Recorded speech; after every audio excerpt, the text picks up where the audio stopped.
অর্থনৈতিক ধাক্কায় ক্ষুব্ধ পুতিন, ইউক্রেনের সংবেদনশীল খাতে হামলার চরম হুমকি।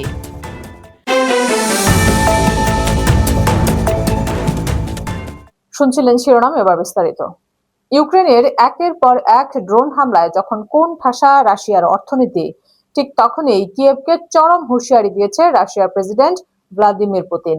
রুশ প্রেসিডেন্টের পরিষ্কার কথা, ইউক্রেন নিজেই প্যান্ডোরার বক্স খুলে দিয়েছে, আর এবার তাদের সবচেয়ে সংবেদনশীল খাতগুলোতে নেমে আসবে ধ্বংসের খড়গ। বর্তমান সময়ে রাশিয়ার অর্থনীতিকে পঙ্গু করে দিতে দেশটির তেল শোধনাগার এবং গুরুত্বপূর্ণ বাণিজ্যিক অবকাঠামোতে ড্রোন ও ক্ষেপণাস্ত্র হামলার তীব্র করেছে ইউক্রেন। কিয়েভ এর কৌশলগত হামলার মূল উদ্দেশ্য ছিল রুশ সামরিক বাহিনীর অর্থায়নের উৎস বন্ধ করা।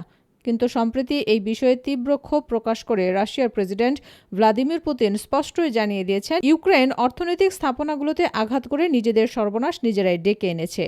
পুতিনের হুঙ্কার, কিয়েভ প্রশাসন আমাদের অর্থনীতির ক্ষতি করতে চেয়ে প্যান্ডোরার বক্স খুলেছে। এখন তাদের নিজেদের সবচেয়ে সংবেদনশীল ও স্পর্শকাতর খাতগুলো তাদের পাল্টা আঘাতের মুখোমুখি হওয়ার জন্য প্রস্তুত থাকতে হবে।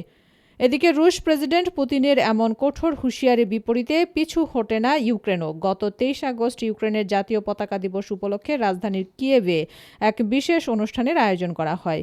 সেখানে ইউক্রেনের প্রেসিডেন্ট ভলোদিমির জেলেনস্কির সাথে যোগ দেন ইউরোপের উত্তর অঞ্চলের নর্ডিক ও বাল্টিক দেশগুলোর শীর্ষ নেতারা। ফিনল্যান্ড, নরওয়ে, ডেনমার্ক সহ বিভিন্ন দেশের রাষ্ট্রপ্রধান ও প্রতিনিধিরা কিয়েভে এসে ইউক্রেনের স্বাধীনতা ও সার্বভৌমত্বের প্রতি অটুট সমর্থনের বার্তা জানান। এই বৈঠকে ইউক্রেনের আকাশ প্রতিরক্ষা ব্যবস্থা শক্তিশালী করা এবং আসন্ন শীতের আগে দেশের জ্বালানি খাতকে সুরক্ষিত রাখার বিষয়ে গুরুত্বপূর্ণ আলোচনা হয়।